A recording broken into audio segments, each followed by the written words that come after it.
can see the stories, the Hunter Biden laptop, the Wuhan lab leak theory, and everything that was debunked and all of the nonsense. People were writing about these things. They were real. They were people questioning it. You just never saw it anywhere. Drudge sort of used to be the guy to do that. And when they don't even report on the Durham report, you understand that whether it was a trade of ownership or whatever, they've gone woke. They've decided to please, the corporate overlords and, cash out, make some money, whatever it may be. That's fine. But I was seeing all of these stories, and having lived in some of the stories of the last 5 years, I just needed people to see what was actually out there. So we created, me and a couple friends, super MAGA guys, all smart guys, all political, all saw just the dearth of information, the suppression of real information that's out there.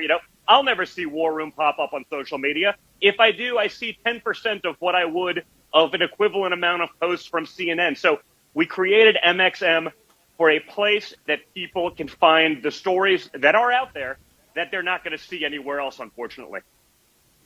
So how do people execute on this? Because we're going to put it out, the War Room Posse is a great force multiplier. And I want to tell everybody this. How do people actually get access? Where do they go?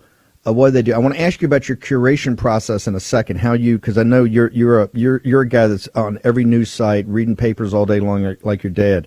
But how does this audience actually get access to that, and how can they start using it as a tool? You can just go to mxmnews.com, MXM, like minute by minute, news.com, or just go to donjr.com. That's the easiest one. You just click on the link, whether you're on Google for Android, whether you're on Apple for iPhone. Literally click on the link. It'll take you right there to the app. It's a totally free app. You really have nothing to lose. If you don't like it, if you don't think you're seeing the right news, just delete it. We're not asking anything. Just as one of the people that's, again, seen the bias, seen the suppression of thought and ideas of conservative mindset and opinion, I just said, someone's got to do this. Someone's got to fight for this stuff. Obviously, I've done that extensively, whether it's on social, whether it's on TV, using whatever platform I can. But I want to make sure that other people see the news that I'm seeing, that I'm basing my opinion off of. And so, we can do it. So just, easiest way, just go to donjr.com. Right at the top, you click Apple or Android. It'll take you right to their respective sort of app stores. You download it for free. You don't have to give any information. You don't have to do anything. You really have nothing to lose, Steve. One of the things I think people always appreciate about your dad is that he came at things from a kind of a hard, tough-minded business approach about, thinking things through. You're obviously a businessman, came to politics late. Walk us through the curation process. Like, one of the things I think the tagline, somebody said, mainstream media without the mainstream bias. You're getting real news, but without the bias. Yeah. What's your curation process? Like in the morning, is it the FT, the Journal? What is Don Jr. looking at to actually then curate it for other people? Yeah, it's actually everything, Steve. The difference is we're not shadow banning the War Room. If you guys have a great story, if you're breaking interesting news, if you put up a good, we will, put it up there, and you'll see it with the same sort of attention as you would anything else. So, if I was looking on this morning, there was a story from ABC News, mainstream media. There was a New York Times article. But then there's something like, the Daily Wire, the Daily Caller, you guys.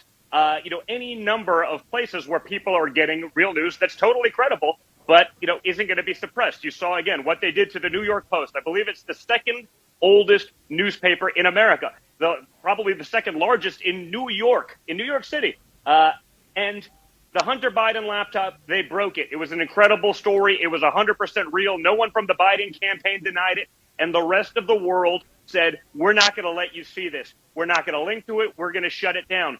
If you're on MXM, you're going to see that article. You're going to get to read it. You're going to get to formulate your own opinion and decide accordingly. And we now know that a very large number of people, like close to 20% of people in America who voted for Joe Biden, had they known about that scandal, which was obvious, it was totally real.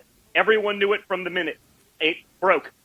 No one did anything. No one saw it. 20% of those people would not have voted for Joe Biden, and maybe we wouldn't be on the verge of World War III.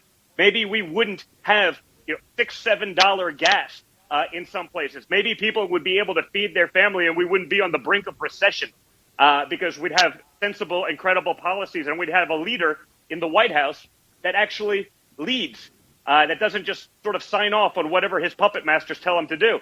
What's going on right now is a disgrace, and if people actually saw real news, maybe these problems wouldn't exist.